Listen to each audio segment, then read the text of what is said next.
हाय friends, मैं हूं Manav. Welcome to movie shoovie. करते हैं आपस में पॉजिटिव सा नमस्कार। आज के टाइम में हम बहुत सारे चीज बोलते रहते हैं ना कि यार ये नया हीरो नहीं आ रहे, पुराने हीरो ही चलते चले जा रहे हैं। अब भाई साहब वो क्यों ना चले, क्योंकि जिस तरीके से सलमान खान ले लीजिए या फिर कोई भी आज के डेट में हीरो उठा लीजिए आप, जिस तरीके से उनका प्रेजेंटेशन होता है, जिस तरीके का उनका सोच होता है, वो नए यंगस्टर्स जितने भी हैं वो मैच तो नहीं कर पा रहे हैं। ये तो सच बात है। अब अगर आप देख लो कि अभी सिकंदर का मूवी का कहीं ना कहीं ट्रेलर आया, और ट्रेलर के अंदर एक बात थी कि माँ ने दादी ने नाम रखा था सिकंदर, और दादा ने नाम रखा था संजय। ठीक है, इस तरीके का वहां पर विश्लेषण होता है, और ये विश्लेषण को ट्रू आप कैसे कर सकते हो जब आप जेन्युइनली जो उनके एक्चुअल घर के अंदर भी है वैसा आप कोई सेक्युलर बिहेवियर भी करके दिखाओ। तो पहला गाना जो आता है वो आता है ईद के ऊपर, कहीं ना कहीं जोरा जमीन, और वहां पर सेलिब्रेशन होती है। और हिंदू कल्चर के हिसाब से जो बड़ा मेरे ख्याल से समुदाय है आज की डेट में इंडिया के अंदर, उसका भी पूरा सेलिब्रेशन और उसका भी पूरा मान।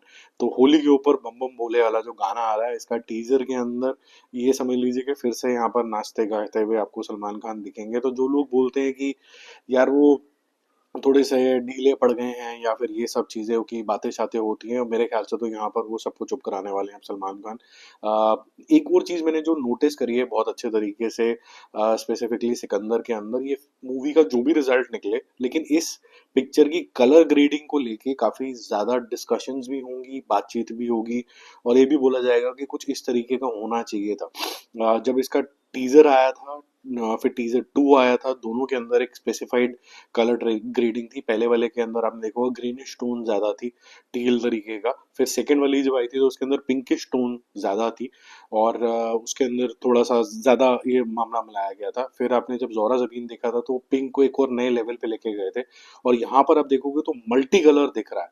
तो ये जो मल्टी कलर है ये बहुत ही ज्यादा वाइब्रेंट और शार्प है, और इनमें अलग तरीके का ना ग्लॉस है। अगर आप ध्यान से देखोगे, ये जो टीजर आया है बम बम बोले का, एक होता है कि लाउड कलर, और वो कलर एक दूसरे से मिक्स होना शुरू हो जाता है फिर। लेकिन ये जो कलर यहाँ पर है इसके अंदर हल्का सा ग्लॉस है, ये आंखों को ज्यादा प्लीजिंग लग रहा है। तो मेरे ख्याल से काफी ज्यादा डिस्कशन होगी इसके बारे में। तो ऑल द बेस्ट। ये कल गाना आएगा 1:11 पे, 1111 PM।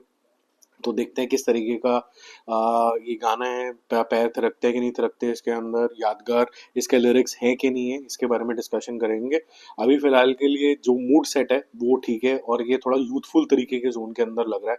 जैसे कि जो जोरा जबीन आया था उसके अंदर रैप रखा गया था, तो यहाँ पर भी आपको जो स्ट्रीट जैसे कहते हैं ना रैप, उस तरीके का कुछ यहाँ पर भी दिख रहा है। तो रैप एक ऐसी चीज होगी जो यहाँ पर ब्लेंडेड रहेगी हर एक गाने के अंदर, सिकंदर के अंदर।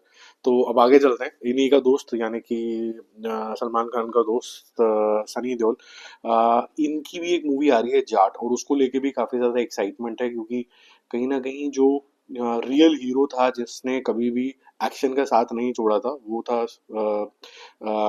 सनी देओल।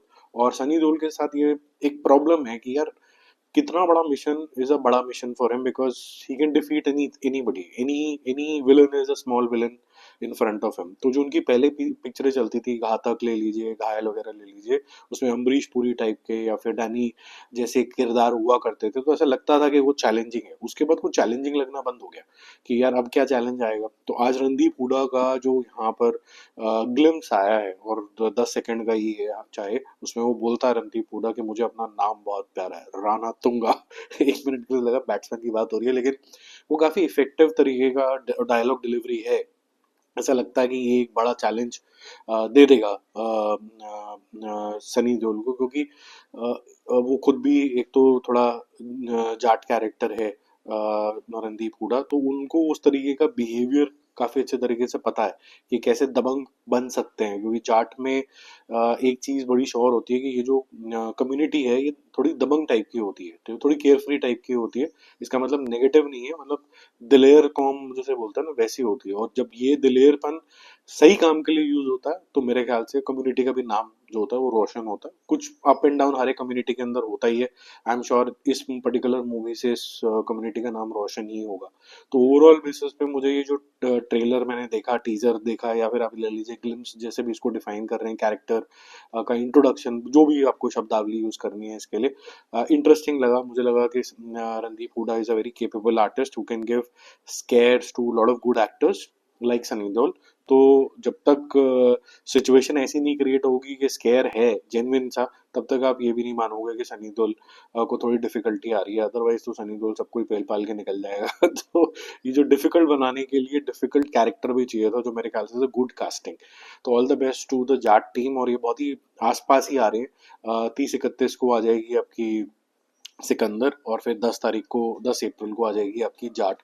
तो 10 दिन का ही टाइम है। और अगर सिकंदर को फ्लाइंग कलर्स के साथ अगर वो पास होती है, तो फिर कोई भी ऐसी मूवी जो इतनी बड़ी हिट होती है या फिर इतना ज़्यादा लोगों के मन में भाती है, वो 15 दिन तो फिर उसके लिए फिर वो होते हैं, स्मूथ रन होता है। तो थोड़ा सा डिफिकल्ट होगा जाट के लिए। बट जाट का जो फ्लेवर अभी लग रहा है, वो लग रहा है कि टिपिकल साउथ जोन के अंदर है, जो आजकल चल रहा है।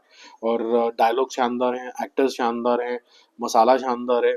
और मैं मसाला एज अ वर्ड यूज कर रहा हूँ, मासी नहीं कर रहा हूँ, क्योंकि मुझे यहाँ पर मासी वाली टोन कम लगी, मसाला वाली टोन ज्यादा लगी, जो किसी जमाने में 70s और 80s में हुआ करती थी हिंदी पिक्चरों में। So all the best to both the films. दोनों ही सुपर स्टार्स हैं, चाहे वो सलमान खान और सनी देओल हो। हम चाहेंगे इनकी मूवी चले और एक दिन ये दोनों एक मूवी में इकट्ठे भी आए, गदर मच जाएगा उस दिन।